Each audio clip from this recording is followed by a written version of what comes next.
पिलरों के बराबर, बड़े बड़े खजूरों के बराबर उनके कद होते थे, खजूरों के दरख्तों के बराबर अल्लाह ने उड़ा के रख दिया, खत्म कर दिया। आज उनके आसार मौजूद है, जाके देखें। पहले से मौजूद हैं, पहले भी इस तरह के लोग आए हैं। ऊपर ऊपर उड़ाया, उठाया, फिर मारा, फिर उठाया, फिर गिराया उनको अल्लाह रब्बुल इज्जत ने। ऐसे ऐसे अल्लाह तबारक व तआला ने दुनिया के सामने बताया कुरान में, कअन्नहुम आजाज़ु नख़्लिन ख़ाविया फहल तरा लहुम मिन बाक़िया। देखा तो कोई बाकी नहीं, सिर्फ जो आसार ही बाकी हैं लोगों के सामने, इबरत के लिए अल्लाह ताला ने रखे हैं। देखें, फिरौन की लाश पड़ी हुई आज भी जाके देखिए, लोग देखते हैं, सिर्फ तस्वीर खींचते हैं। एक लड़के ने तस्वीर खींची और वो देखा यूं करके जैसे सेल्फी बनाते हैं, फिरौन के साथ तस्वीर खिंचवा के। वो मौलवी साहब ने कहा भाई अल्लाह के बंदे क्या करें, इतना हद से ज्यादा बढ़ गए कि हर चीज के साथ सेल्फी ले रहे हो भाई। वो तो इबरत का मकाम, रोने का मकाम है। तो भाई वहां तक सेल्फी ले रहे जी, माशाल्लाह मैं खड़ा हूं बादशाह के साथ। अल्लाह भाई, ये ज़लज़ले क्यों आते हैं, जरा सोचा है कभी? हुजूर अलैहिस्सलातु वस्सलाम के जमाने में भी ज़लज़ला आया। एक ज़लज़ला तो वो ज़लज़ला आएगा जो क़यामत का ज़लज़ला आएगा, जिसको जिक्र कुरान करीम में आया। ये जो कुरान करीम में अल्लाह तबारक व तआला ने, और इन ज़लज़लों के बारे में अल्लाह ताला ने बता दिया कुरान में। और फिर उसके बाद हुजूर अलैहिस्सलातु वस्सलाम, चूंकि आखिरी रसूल, आखिरी पैगंबर, हुजूर के बाद कोई नया नबी यकीदा है ना? हाँ जी, सबका है ना कि आखिरी नबी, आखिरी रसूल, कोई नया नबी नहीं आएगा। इतनी तफसील से बताया, इतनी तफसील से बताया कि कयामत से पहले ये होने वाला है, ये होने वाला है, ये होने वाला है। और कयामत के करीब, कयामत के करीब और कुर्ब कयामत, और कुर्ब कयामत के बाद जब कयामत का दिन होगा, कयामत की रात होगी, तो उससे बड़ी रात कभी दुनिया के अंदर नहीं आएगी। वो आखिरी रात होगी इंसान के पास, आखिरी रात होगी। उसके बाद कोई रात, न रात होगी न दिन होगी, न रात होगी न दिन होगा, कोई इसके बाद बाकी नहीं रहेगा। ऐसी अल्लाह रब्बुल इज्जत हमेशा की नींद सुला देंगे जो दुनिया में रहेगा, कोई जिंदा ही नहीं रहेगा। ना कोई जानवर रहेगा, ना कोई उसकी बीवी रहेगी, ना बच्चे रहेंगे, ना औलाद रहेगी, कुछ भी दुनिया के अंदर बाकी नहीं रहेगा। कुल्लु मन अलैहा फान, कुल्लु मन अलैहा फान वयब्का रब्बुल जलाली वल इकराम। अल्लाह रब्बुल इज्जत बाकी रहेंगे, दुनिया के अंदर कोई ताकत बाकी नहीं रहेगी। अब ये चीज, ये हमारा ईमान है। इतनी तफसील से क़यामत की अलामतें नबी सल्लल्लाहु अलैहि वसल्लम ने बयान फरमाया, इतनी तफसील से। एक चीख हजरत इसराफील की होगी जो सूर की शक्ल के अंदर होगी। बैतुल मुक़द्दस में मैंने बताया था कि वहां फूकी जाएगी और सारी दुनिया, वहां हशर और नशर होगा, वहां दौड़ेंगे, पहुंचेंगे अल्लाह रब्बुल इज्जत। वसीक़ल लज़ीना कफ़रू इला जहन्नम ज़ुमरा, पहुंचेंगे, दुनिया जाएगी, अल्लाह रब्बुल इज्जत की तरफ जाएगी, सब पहुंचेंगे। मुसलमान क्या, काफिर क्या, सारी दुनिया पलट के उस आवाज के बाद पहुंचना शुरू हो जाएगी। कयामत आ जाएगी, कयामत का मंजर होगा। एक ज़लज़ला तो वो है, एक ज़लज़ला ये है जो आपके सामने आया है, जिसका जिक्र नबी करीम सल्लल्लाहु अलैहि वसल्लम ने फरमाया। वो ज़लज़ला तो इतना बड़ा ज़लज़ला होगा जिसका जिक्र कुरान करीम में इस आयत में अल्लाह रब्बुल इज्जत ने सूरह सब कुरान करीम की इस आयत के अंदर जो अल्लाह रब्बुल इज्जत ने जो जिक्र फरमाया है, सूरह हज के अंदर जो अल्लाह तबारक व तआला ने जो जिक्र फरमाया है कि इस आयत के अंदर जो अल्लाह रब्बुल इज्जत ने फरमाया है, और मुसलमानों को तंबीह की है कि ये वो ज़लज़ला ऐसा होगा कि दूध पिलाने वाली जो औरतें होंगी अपने बच्चों को भूल जाएंगी।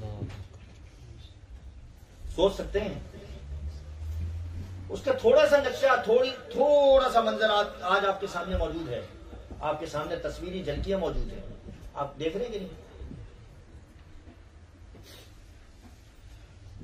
और ऐसा मंजर होगा कि जिनके जो हामला होंगी औरतें, वो सब उनका हमल गिर जाएगा। इतना खौफ होगा, इतना खौफ होगा। अल्लाह ताला हमें अल्लाह को राजी करने की, अल्लाह की बंदगी जो है वो दुनिया का सबसे बड़ा कमाल है। अल्लाह के सामने आजिज, अल्लाह के सामने बंदगी, ऐसे सर उठा के नहीं चलना मेरे भाई। सिर्फ सर उठा के चलना है तो तवाफ के दौरान चलना है, वो भी 3 चक्कर के अंदर। इसके अलावा नहीं चलना। हुजूर ने फरमाया कि ऐसे उठा के चलो, या जब अल्लाह के रास्ते में निकलो तो सर उठा के चलो। लेकिन इसके अलावा जैसे लोग जो ऊपर यूं चलते हैं, यूं ऐसे फैल के चलते हैं, जोर से कदम रखते हैं, जमीन भी ऐसे लोगों पर लानत करती है। अल्लाह के सामने अल्लाह बड़े हैं, अल्लाह के अलावा दुनिया के अंदर कोई बड़ा नहीं, अल्लाह ताला ने दिखा दिया दुनिया के अंदर। आज ये लोग भी बेचारे गैर ईमान वाले लोग भी इस चीज को तस्लीम करने लग गए कि कोई ऐसी ताकत है दुनिया के अंदर के जो दुनिया को हिला सकती है एक सेकंड के अंदर। कितना था वो? 7.58। देखा जाए तो वो पाकिस्तान के जलजले से ज्यादा बड़ा जलजला था ये। वहां ज्यादा लोग शहीद हुए थे, लाख के करीब, लेकिन हाँ 5 लाख लोग शहीद हुए, लेकिन यहाँ ज्यादा नहीं हुए।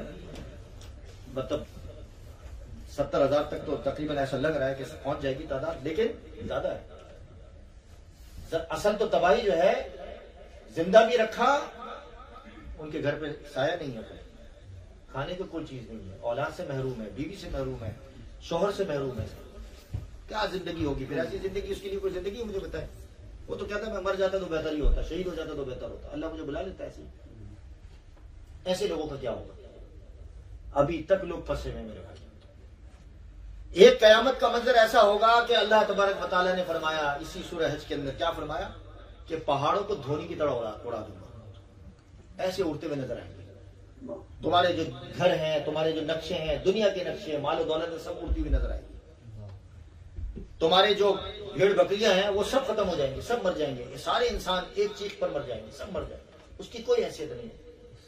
फिर इन ताकतों पर क्यों भरोसा करते हैं भाई? इन मालो दौलत पर क्यों भरोसा करते हैं? अल्लाह को हम क्यों नाराज करते हैं? सोचना तो है मेरे भाई, है कि नहीं? हुजूर अलैहिस्सलाम के दौर में भी ज़लज़ला आया, जैसे मैंने अर्ज़ किया। हज़रत उमर फारूक रज़ियल्लाहु ताला के दौर में भी ज़लज़ला आया।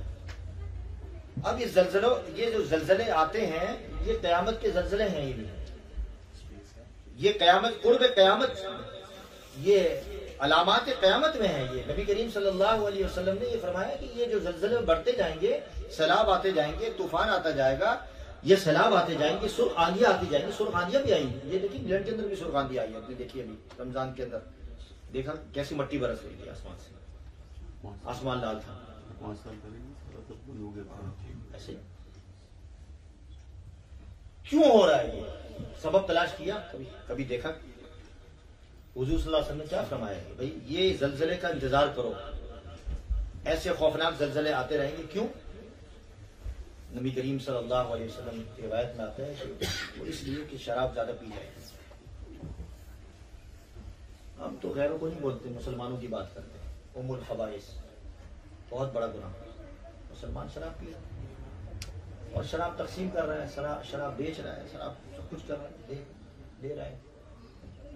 मुसलमान की बात करता हूँ मैं, तो मुसलमान की बात कर रहा हूँ, चूंकि ये तो हमारा मुसलमानों का अकीदा है ना, मुसलमान का बिलीव है। कमजोर है, कहता है कि जी वो मजबूर हूँ, क्या करूं भाई? हमारे यहाँ तो शराब जायज नहीं है ना, शरीयत में इजाजत है मुझे। हुजूर ने फरमाया जिना आम हो जाएगा। अब बताएं जिना आम हो रहा है कि नहीं? हर आदमी जिना कर रहा है, अल्लाह ताला बचाए। जिना आम हो रहा है, मुसलमान जिना कर रहा है। हुजूर ने फरमाया है कि जिना आम हो जाएगा, और तो और वालिदैन की नाफरमानी की जाएगी। ओह क्यों नाफरमानी कैसे की जाएगी? ये बड़ी गौर तलब बात है। औरतें नाराज होंगी, बीवियों को खुश करेंगे, बीवियों की इताअत करेंगे, वालिदैन को नाराज करेंगे। अब इसको डील करने का क्या तरीका है? ये तो आप जानते होंगे, आपको आना चाहिए। उलमा से पूछेंगे किस तरह डील करना है। वालिदैन को भी राजी करना है, बीवी को भी राजी करना है, बीवी को भी नाराज नहीं करना। ये मैं नहीं कहता कि बीवी को नाराज करें, वालिदैन एक भी नाराज ना हो, कोई भी नाराज ना हो, आपसे बीवी भी नाराज ना हो, आपसे आपके मुसल्ली भी नाराज ना हो, मुक्तदी भी नाराज ना हो, कोई नाराज ना हो। तो ये कहते हैं कोई गैर मोमिन भी, मुसलमान गैर मुस्लिम भी नाराज ना हो, हम तो ये कहते हैं, मुसलमान तो ये कहता है। बताइए मुझे, हुजूर ने क्या फरमाया कि औलाद जो है दोस्तों को करीब करेगी, दोस्तों को करीब करेगी और अपने वालिदैन से दूर होगी। ये देखें, दोस्तों को करीब कर रहे हैं, वालिदैन को नहीं पूछते। दोस्तों के साथ बड़ी गुलछड़ियां उड़ाते हैं, गपशप लगाते हैं, मस्ती करते हैं, बातें करते हैं, गपशप लगाते हैं, खाना खाते हैं, लेकिन वालिदैन के साथ एक वक्त खाना गुनाह है। कभी कोई पूछता नहीं है, कबायर में है, मगफिरत नहीं होगी। हुजूर ने फरमाया शब कदर में मगफिरत नहीं होगी उसकी। हुजूर ने फरमाया। अब बताइए और बहुत सारी अलामतें नबी करीम सल्लल्लाहु अलैहि वसल्लम ने बयान फरमाई। और लोगों की इज्जतें की जाएंगी ना, जो लोग इज्जतें करते हैं वो इस वजह से करते हैं बाज लोगों की कि भाई ये इसकी शरारत से महफूज हो। ये कयामत की अलामतों में से एक अलामत है कि लोगों की इज्जतें की जाएंगी। लोग डर रहे हैं कि मैं अगर इसकी इज्जत नहीं करूंगा तो क्या होगा, मुझे बेइज्जत होना पड़ेगा। तो ये कयामत आज देख लो आपके सामने, दुनिया में लोगों की इज्जतें की जाती हैं। लोग बैठते हैं ऐसे सर झुका के बैठते हैं, यार ये बंदा है, शरीर बंदा है और ये इसने तो मेरा काम खराब कर देना, इसके सामने सर झुका के बैठे। ये कयामत की अलामत है। और हुजूर ने फरमाया कि जब ये बातें होने लगे तो समझो क्या होगा, बस इंतजार करो सुरखादियों का, जलजलों का, और फिर सैलाब का, तूफानों का, आसमान से पत्थर बरसने का। ये हुजूर ने फरमाया। हुजूर सल्लल्लाहु अलैहि वसल्लम के दौर में जलजला आया तो हुजूर सल्लल्लाहु अलैहि वसल्लम ने सहाबा से कहा कि अल्लाह की तरफ रुजू करो, तौबा करो, ये अल्लाह की तरफ से तंबीह है। तो आप मुझे बताएं कितने लोग हम इन हालात को देखकर, जो पिछले हालात को देखकर, कितने लोग अब भी हम अल्लाह की तरफ रुजू कर रहे हैं, अल्लाह से मांग रहे हैं अल्लाह हमें माफ कर दे, हमारे गुनाहों की वजह से हो रहा है। हम दूसरों की तरफ तो इशारा कर रहे हैं, यार फलाना गुनाहों की वजह से हो रहा है, उसकी गुनाहों की वजह से हो रहा है, उसकी गुनाहों की वजह से। भाई हमारे अपने गुनाह देखो कितने हैं, जरा शुमार तो करें उंगलियों में, रोज जरा बैठ जाए गुनाहों, मालूम हो जाएगा कितने गुनाह हमारे। हजरत उमर फारूक रजी अल्लाह तआला के दौर में आया जलजला, मदीने के करीब आ चुका था। आप जब आ रहे हो ना एयरपोर्ट से, आपने काले पत्थर देखे हो, काले काले राइट एंड लेफ्ट पे काले पत्थर नजर आए, वो इलाका है, वहां तक जलजला आ गया था। फिर हजरत उमर फारूक ने उनकी करामत जाहिर हुई, आखिर तकवीनी साहबी थे और करामत थी, और उन्हें कुर्ता भेजा तो उसको यूं किया तो वो जलजला खत्म हो, आग आने लगी, आग के लिए कुर्ता भेजा, आग भी पहुंची, जलजला भी आया। साहबा से कहा कि कोई खास गुनाह हो रहा है, कोई खास गुनाह हो रहा है जिसकी वजह से अल्लाह नाराज है, तौबा करो। सारे साहबा को कह रहे हैं तौबा करो। अब मुझे बताओ, साहबा के दौर के अंदर, हुजूर के दौर में साहबा को कहा जा रहा है अल्लाह नाराज है। आज तो साहबा तो नहीं है ना, साहबा है नहीं है, कोई साहबी नहीं है। तो क्या हम ज्यादा मुस्तहिक नहीं है कि हम अल्लाह की बारगाह के अंदर हर वक्त तौबा करें कि अल्लाह हमने गुनाह किए हैं, हम इकरार करते हैं, हम गुनाह करते हैं। हम कोई बुजुर्ग क्यों ना हो, कोई दुनिया के अंदर इस वक्त कोई भी ना हो, साहबा के बराबर तो नहीं है, गुनाह करें, अल्लाह गुनाह किए हैं अल्लाह से माफी मांगे, नहीं भी किया तो अल्लाह से माफी मांगे, अल्लाह माफ कर दे मुझे। ये गुनाहों की वजह से हजरत आयशा सिद्दीका रजी अल्लाह तआला अन्हा से पूछा, उन्होंने फरमाया कि ये जल्जले क्यों आते हैं बताइए। फरमाया कि अल्लाह तबारक व तआला ने फरिश्तों के हाथ में ये जो जमीन की रगें हैं वो दे दी है, वो हिलाते रहते हैं। भाई कोई भी सबब हो, साइंसी कोई भी सबब हो, वो सबब भी फरिश्तों के हाथ में। भाई मैं तो ये कहता हूं कि साइंस भी है, बिल्कुल मानते हैं, लेकिन जो सबब बताते हैं प्लेटों को हिलाने का, वो सबब भी किनके हाथ में है? अल्लाह के फरिश्तों के हाथ में है। फरिश्ते अगर प्लेटों को हिलाएंगे, ये बिल्डिंगें कोई हिला सकता है? साइंस आप लगाए साइंस की ताकत, ये जो बिल्डिंग खड़ी है, एक आप कहेंगे भाई हिलाओ जरा, साइंस के थ्रू नहीं हिल सकती, नहीं हिल सकती भाई, फरिश्ते ही। अल्लाह ताला ने फरमाया हुजूर सल्लल्लाहु अलैहि वसल्लम के जरिए से, और हजरत आयशा सिद्दीका रजी अल्लाह तआला ने फरमाया कि वो रगे जो है हिलाते हैं, जमीन हिलना शुरू हो जाती है। फिर फरमाया कि ज़लज़ले क्यों आते हैं? फरमाया कि अल्लाह ताला नाराज होते हैं। फरमाया कि ये मोमिन के लिए आजमाइश होती है, मैं इसको अजाब नहीं कहता, याद रखिए, आजमाइश नहीं है मुसलमानों के लिए, मोमिन के लिए आजमाइश है, इम्तिहान है। इम्तिहान आप देख लें कैसे कैसे इम्तिहान आएंगे, लोग जाएंगे, उनको देंगे, चारा देंगे, कुछ और देंगे, कहेंगे दीन को, इस्लाम को छोड़ दे, ऐसा भी होगा। ऐसा हो रहा है दुनिया के अंदर, यहां हो रहा है, दुनिया में, पाकिस्तान में होता है। फक्र फाका होता है, पानी नहीं होता, लोग कहते हैं जी चलो जी तुम ये करो, हम इस्लाम को छोड़ दो, बस लोग तैयार हो जाते हैं, यहां छोड़ देते हैं, झूठ बोलते हैं, यहां गवर्नमेंट को भी झूठ बोलते हैं कि हम असाइलम लेते हैं, क्या कुछ करते हैं, ये सब झूठ है, धोखा है। मुझे आज किसी ने सवाल किया कि पाकिस्तान से कि वो स्टेटमेंट जो बनाते हैं यहां लाने के लिए, तो वो उसका क्या है, शरीक क्या है उनको, मैंने कहा धोखा है, और फिर जब आ जाता है तो वो कमाई, वो धोखा है। मुझे कहने का बड़ा सख्त फतवा दिया। भाई ये तो फतवा तो हम तो नहीं, ये तो शरीयत को तो हम नहीं बदल सकते। धोखा तो धोखा है। अब उसको अब आप जानो और आपका जानो कि आप किस तरीके से इसको डील करते हो। मेरे मोहतरम बुजुर्ग, हम सब का जो सर है शर्म से झुक चुका है। अल्लाह अकबर, जैसे मैंने बताया ना, अल्लाह अकबर क्या है? अल्लाह आज़म नहीं है। अल्लाह अकबर का मतलब अपने आप को हरकत देना अल्लाह के सामने, अल्लाह की अजमत के सामने, अल्लाह की बड़ाई के सामने। अगर खड़े हो तो झुक जाओ, अगर झुके हुए हो तो सिजदे में चले जाओ, सिजदे में हो तो फिर बैठ जाओ। अल्लाह अकबर, ये है अल्लाह की अजमत, अल्लाह की बड़ाई का इज़हार है। अल्लाह ताला हम सबको माफ फरमाए। और ये यकीनी बड़ा इम्तिहान का वक्त है, पूरी दुनिया को हिला के रख दिया है। ये बार बार इस किस्म के अगर हालात आते रहे तो मुसलमानों के अंदर उठने की सकत नहीं रहेगी। मेरे भाई, मुसलमानों की सिर्फ आलम इस्लाम की बात नहीं करता, मैं सिर्फ इंफरादी तौर पर बात कर रहा हूं कि हालात तो अंडे नहीं मिल रहे। मैं ये बात, मुझे मेरा स्टिकर बना दिया किसी ने, मैंने कहा ना कि अंडे नहीं मिल रहे, तो हमारे साथी उन्होंने स्टिकर बना दिया, भाई अंडे नहीं मिल रहे, वाकई में नहीं मिल रहे अंडे। ये कोई मजाक की बात नहीं है। क्यों नहीं मिल रहे? एक मामूली चीज जो है वो अल्लाह ताला ने मुसलमानों के लिए यहाँ रह रहे, अंडे नहीं मिल रहे। ये तो अंडे की बात है। पेट्रोल बंद हुआ आपके सामने कितने दिन के लिए, कभी उधर भाग रहे हैं, कभी इधर भाग रहे हैं, कोई मोटरवे पे भाग रहे हैं। भाई ये सारे हालात हमारे सामने हैं।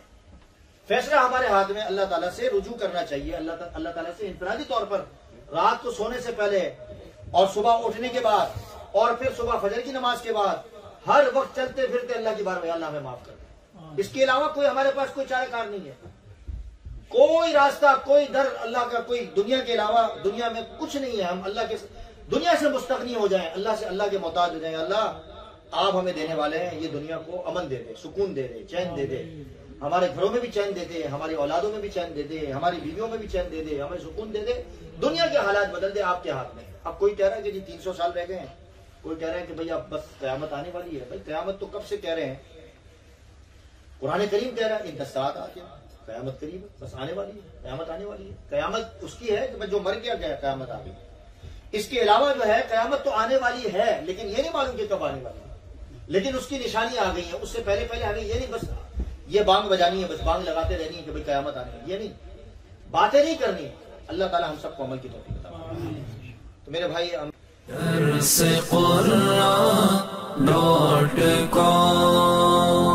www.darsequran.com